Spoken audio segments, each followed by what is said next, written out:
15 బయలుదేరింది అనుకోండి, ఇక్కడ తేడా ఎంత వస్తుంది? 10 వస్తుంది. అంటే 15 డివిజన్స్ ట్రావెల్ చేస్తే నాకు 10 వస్తుంది. 15/1/1 మైనస్ 1/12. నాకు మొత్తము తేడా 25 ఉంది, కానీ నాకు కావాల్సింది 10. అంటే ఇది 15 బయలుదేరింది. ఇది వెనకాల ఉండొచ్చు, ఇది ముందు ఉండొచ్చు. అంటే మొత్తం 25 వెళ్ళి 10 ముందుకెళ్తే కూడా నాకు తేడా 10 వస్తుంది.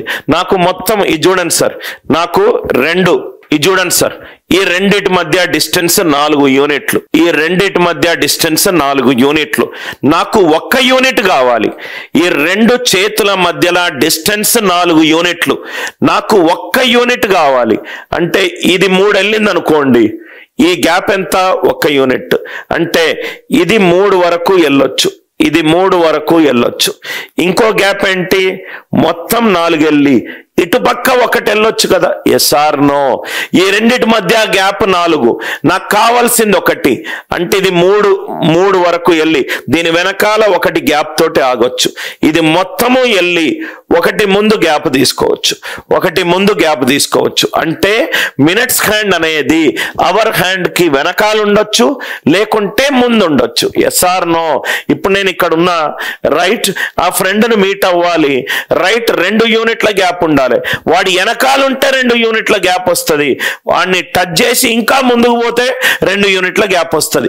మినిట్స్ హ్యాండ్ అనేది అవర్ హ్యాండ్ కి వెనకాల ఉండొచ్చు, ముందు ఉండొచ్చు. కాబట్టి డైరెక్ట్ ఆన్సర్ ఎంత అంటే, నాకు యాక్చువల్ గా 12 నుంచి 5 25 డివిజన్స్ ఉన్నది, కానీ నాకు కావాల్సింది ఎంత? 10 డివిజన్లు. నేను వెనకాలైనా ఉండొచ్చు, ముందైనా ఉండొచ్చు. ఇంటూ 12/11. ఈ స్టెప్ మీకు అర్థమవుతే అన్ని ఆన్సర్లు easy. Time equivalent to 25 ± 10. 1 by 1 explain చేస్తాను చూడండి సార్. సార్ ఇది 25 ఎక్కడి నుంచి వచ్చింది? అవర్ హ్యాండ్ ఎక్కడ ఉంది? ఇక్కడ ఉంది. ఇక్కడి నుంచి ఇక్కడ వరకు 5 గంటలు. క్వశ్చన్ లో 5 గంటలు ఇచ్చాడు. గంటకు 5 డివిజన్లు. 5 5ల 25, 5 5ల 25. ఇది అర్థమైంది కదా? ప్లస్ మైనస్ ఎందుకు వచ్చింది? వెనకాల మినిట్స్ హ్యాండ్ వెనకాల ఉండొచ్చు, మినిట్స్ హ్యాండ్ ముందు ఉండొచ్చు. వెనకాల ఉంటేనేమో మైనస్. మొత్తం 25లో నాకు 10 కావాలి, అంటే 15 ట్రావెల్ చేస్తా. 25 + 10 ఎంత?